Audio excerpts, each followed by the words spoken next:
scelta, la carta che proverà a giocare la Regione in vista del ritorno a scuola di bambini e ragazzi. Intervista all'assessore Emanuela Lanzarin.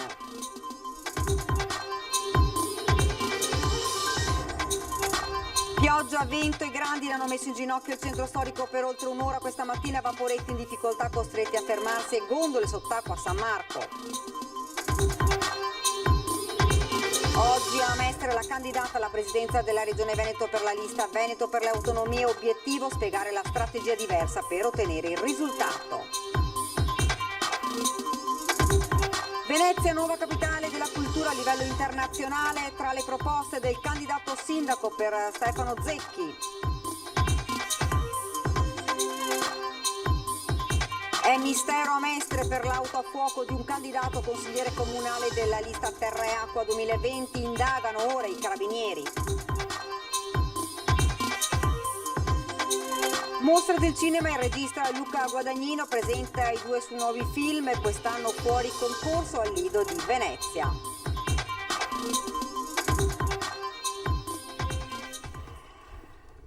Buongiorno, ben ritrovati dalla redazione di Venezia. Dunque questi titoli di oggi, ma in primo piano il bollettino, il consueto bollettino regionale dei contagi. Dunque sono 54 nuovi casi di contagio in Veneto nella giornata di oggi, ma se guardiamo alle ultime 24 ore i casi diventano 92. Verona è la provincia più colpita con 28 casi, 16 a Venezia, 2 decessi, uno a Treviso e l'altro a Vicenza, 2132, quindi decessi dall'inizio dell'emergenza. Ieri sera alla stessa ora erano 2130. Per quanto riguarda invece le persone attualmente positive, nel Veneto sono 2946, a Venezia sono 378. Dunque la scorsa settimana l'apertura, lo avete sentito dai titoli, l'apertura dei nidi, oggi di molte scuole dell'infanzia, dal 14 settembre tornano sui banchi anche elementari, medie e superiori, oggi vertice in regione per fare il punto sulla gestione di eventuali casi positivi nelle classi. Sentiamo. Il tentativo è quello proprio di far sì che siano i pediatri, i medici di medicina generale che potrebbero effettuare i tamponi ai propri assistiti con una fornitura da parte della Regione a tutti i medici e a tutti i pediatri. Test rapidi a medici di base e pediatri di libera scelta. È la carta che proverà a giocare la Regione in vista del ritorno a scuola di bambini e ragazzi. Il dubbio maggiore resta la gestione di eventuali casi sospetti, un bambino che in classe presenti febbre. L'obiettivo dichiarato è quello di far tornare tutti a scuola dopo più di 6 mesi di chiusura. Le scuole aprono il 14, qualcuno hanno già riaprito, le scuole devono riaprire. Noi siamo pronti, stiamo mettendo a punto, in base a quelli che sono i protocolli nazionali, regionali, le indicazioni arrivate all'Istituto Superiore di Sanità, come affrontare gli eventuali casi positivi senza pensare di dover chiudere scuole, classi intere e quant'altro. La stretta alleanza tra famiglie e scuole, medici di famiglia e il Jolly, su cui si punta per vincere la scommessa del ritorno in sicurezza sui banchi. In regione è convocato un faccia a faccia con gli attori principali, pediatri e medici di famiglia, per chiarire i dubbi che tuttora restano. Oggi facciamo un incontro con i medici di famiglia e i pediatri proprio per creare una collaborazione attiva, per intercettare e poi per cercare con noi di ricostruire un po' la filiera epidemiologica, ma soprattutto con i tamponi rapidi dare una risposta molto veloce. E dunque l'avete sentito anche nel corso dei nostri telegiornali, manifestazione dei negazionisti a Roma, sabato, ieri a Padova, no mascherine, no. Quindi l'avete sentito, noi oggi abbiamo deciso di proporre un sondaggio provocatorio, quindi mascherina. Secondo voi è utile? Se siete d'accordo, quindi secondo voi è utile, dovete comporre il numero 0422 1626 691, se invece non siete d'accordo 0422 1626 690. L'esito di questo sondaggio lo potrete sapere nel corso della nostra trasmissione subito dopo i telegiornali, la trasmissione Ring. Ed ora invece parliamo di maltempo. Pioggia, vento e grandine hanno messo in ginocchio il centro storico per oltre un'ora questa mattina. Vaporetti in difficoltà costretti a fermarsi durante il percorso. In città, in alcuni punti, per difendersi dagli allagamenti sono tornati utili gli stivaloni dell'acqua alta. Raffiche di vento, pioggia e grandine hanno violentemente colpito la laguna, rendendo pericolosa addirittura la navigazione. Diversi i piloti ACTV che hanno preferito restare ormeggiati all'ultimo pontile servito per qualche minuto in attesa che passassero le raffiche più violente. Così si è svegliata questa mattina Venezia, presa quasi d'assedio tra raffiche di vento e una violenta grandinata. Erano le 7:45 di una giornata che nel proseguo ha fatto le bizze, alternando raffiche di vento a squarci di sole. Almeno 3 i nubifragi che si sono abbattuti senza soluzione di continuità, a parte piccole pause di minore intensità.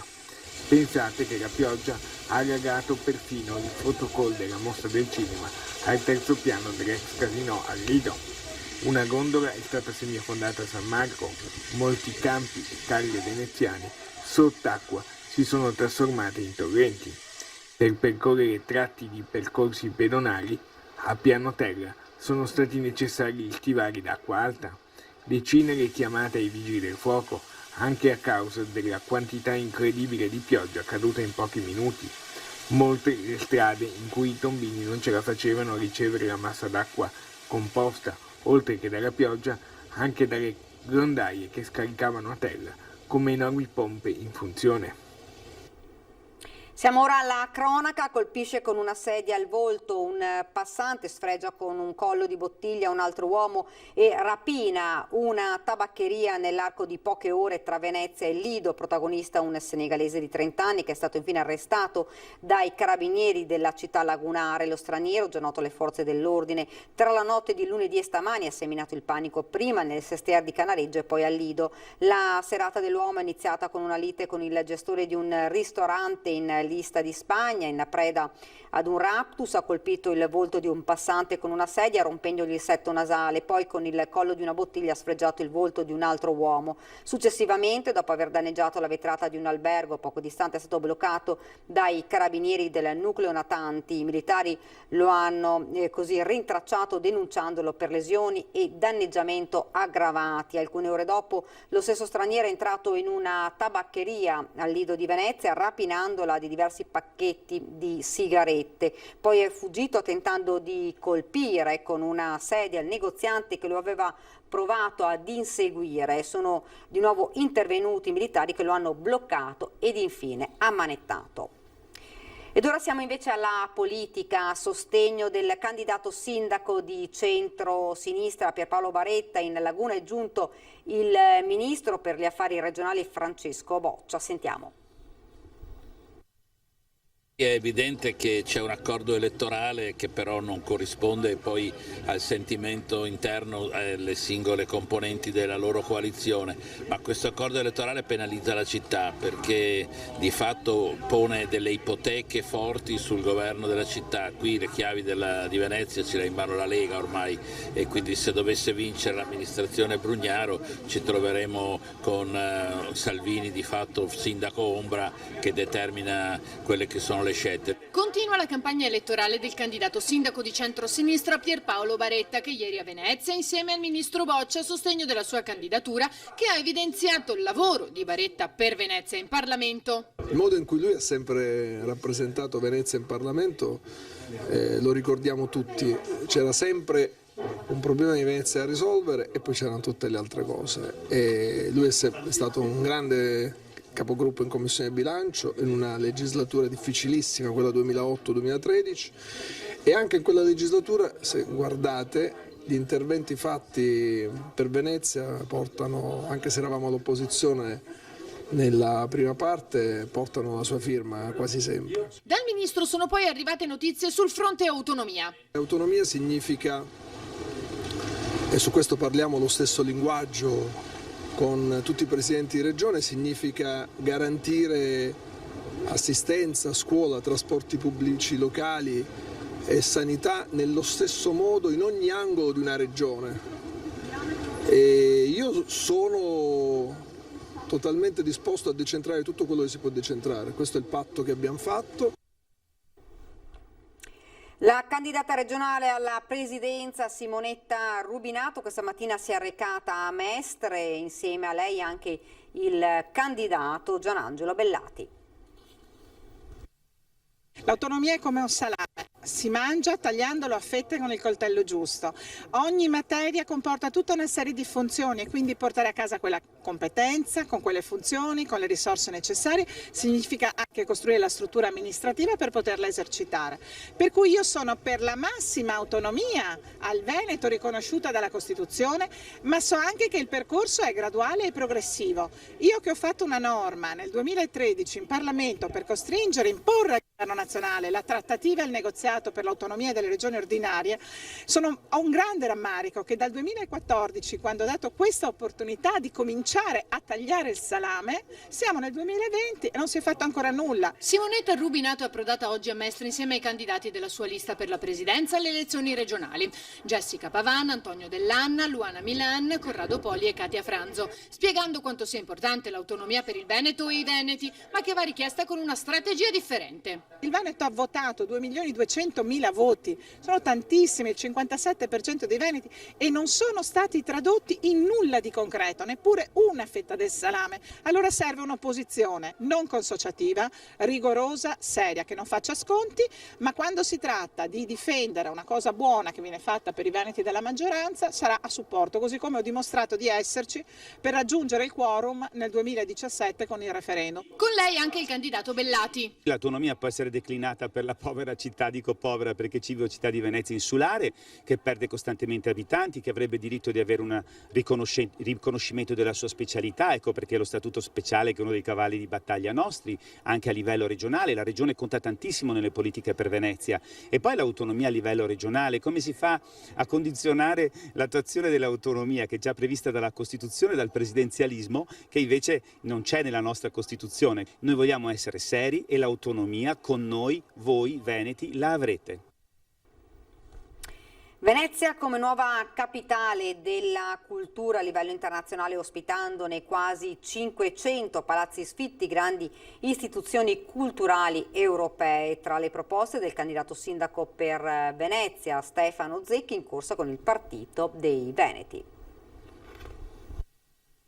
Venezia è capitale della cultura, anche ospitando sedi di altri atenei universitari italiani e stranieri. È tra le proposte del candidato sindaco nella corsa per Cafarsetti del professore Stefano Zecchi, Partito dei Veneti. Abbiamo più di 4.000 alloggi sfitti, di cui almeno 500 sono grandi palazzi, che potrebbero essere a disposizione, sono sfitti e potrebbero essere a disposizione di grandi istituzioni culturali europee, dall'UNESCO, la FAO, anche alle agenzie europee di servizi sull'ambiente e alle università. Cultura ed economia, binomio imprescindibile per un legame con Venezia da tutelare e preservare, così Zecchi. Questo porterebbe naturalmente una ulteriore economia che fa da volano all'ingresso di giovani, all'ingresso di realtà strutturali nell'economia. Quindi voglio dire, Venezia è un patrimonio abbandonato perché hanno preferito spolparla come un osso e si sono buttati sopra cani randagi che l'hanno depauperata. Per il filosofo, nonché docente di estetica, Venezia per il suo sviluppo necessita tanto di qualità quanto di ambizione. Venezia ha gli occhi del mondo su di sé ed ha un'amministrazione che non è degna di un paese del terzo mondo. Della serie alla guerre come alla guerre. Perché oggi la mostra internazionale del cinema è una cultura internazionale all'interno di una città culturalmente provinciale, c'è poco da fare. Ed ora ci fermiamo per una piccola pausa pubblicitaria.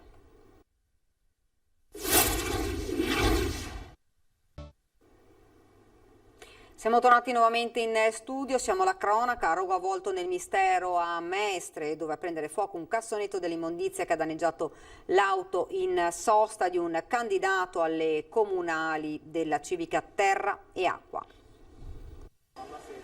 Incendio avvolto nel mistero a Mestre all'inizio di Corso del Popolo, lato Piazza Barche, con un bidone della carta che ha preso fuoco per cause ancora sconosciute, con le fiamme che si sono propagate all'auto parcheggiata accanto, danneggiandola parzialmente, e di proprietà di un candidato della lista civica Terra e Acqua 2020 in corsa per le comunali, e la cui sede si trova proprio a meno di 1 metro dal fatto. Episodio inquietante, dicono oggi gli esponenti della civica, perché a metà tra atto vandalico o peggio intimidatorio. È un fatto veramente spiacevole, perché anche se è una conseguenza di un incendio da parte di vandali, di qualche passante del cassonetto che poi ha incendiato l'autovettura, è un fatto comunque di danneggiamento grave in una strada centrale, Corso del Popolo, dove questi fatti non dovrebbero succedere. Ora non si sa bene se il bidone sia stato incendiato volutamente o casualmente.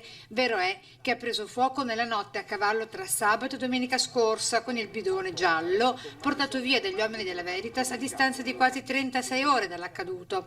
Episodio denunciato ai carabinieri nel tardo pomeriggio del lunedì 7. È un atto vandalico, è un danneggiamento un po' particolare in una sede centrale qui a Messa, in Corso del Popolo, quindi la forza di polizia che opererà, quindi o carabinieri o polizia, devono secondo me approfondire per cercare di capire come sono andate realmente le cose.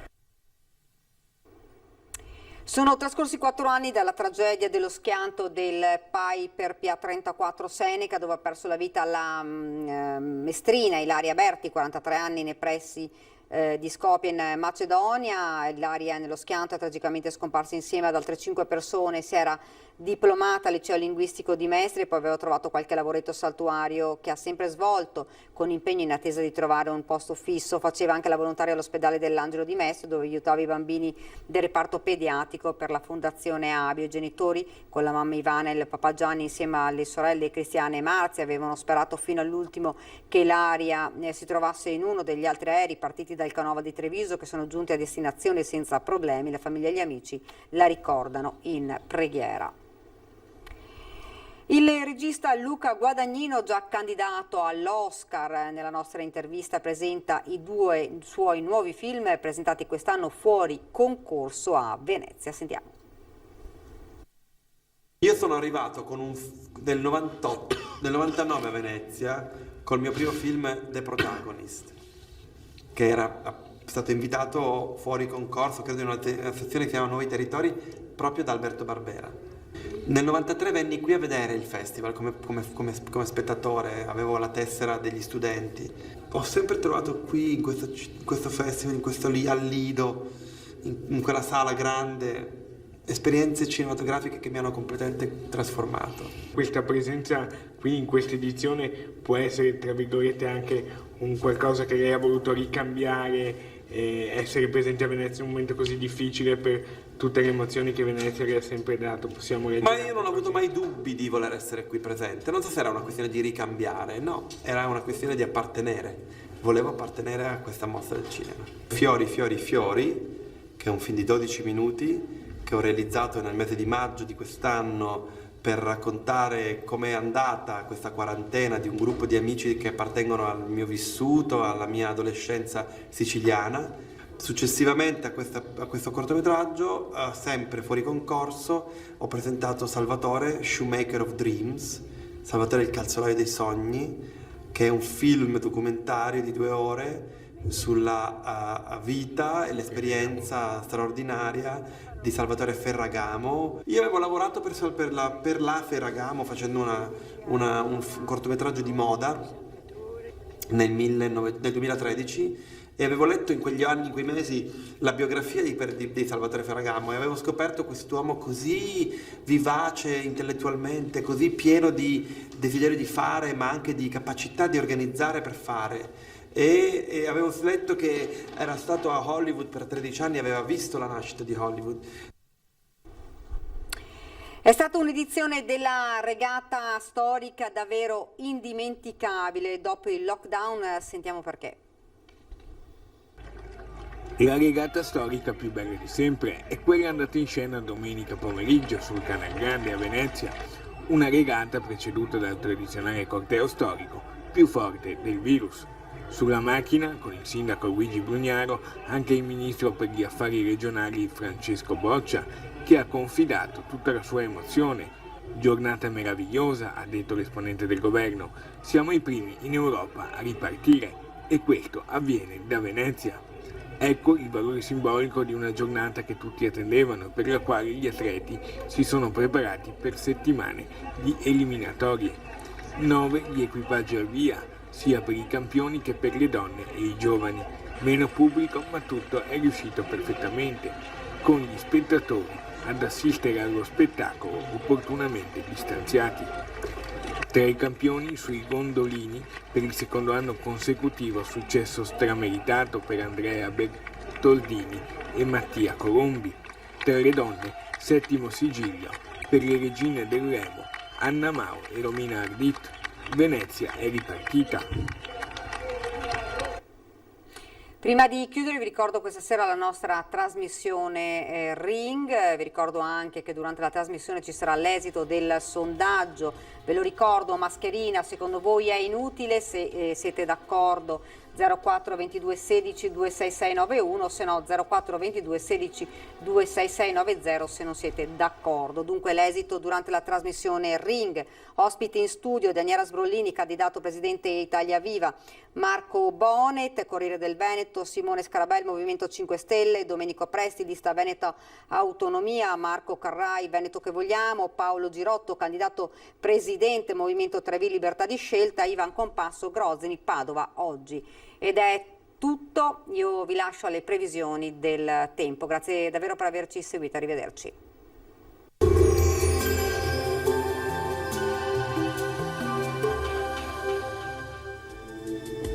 Bentrovati al meteo. L'area di bassa pressione che ha toccato il nostro territorio si sposta verso le Baleari, permettendo così un deciso miglioramento del tempo. Il dettaglio di martedì 8 settembre. Sul Veneto prevale una circolazione leggermente anticiclonica, tornano perciò a prevalere le condizioni di stabilità con ampio soleggiamento su tutte le province e cielo sereno o al massimo velato. Non sono attese piogge degne di nota.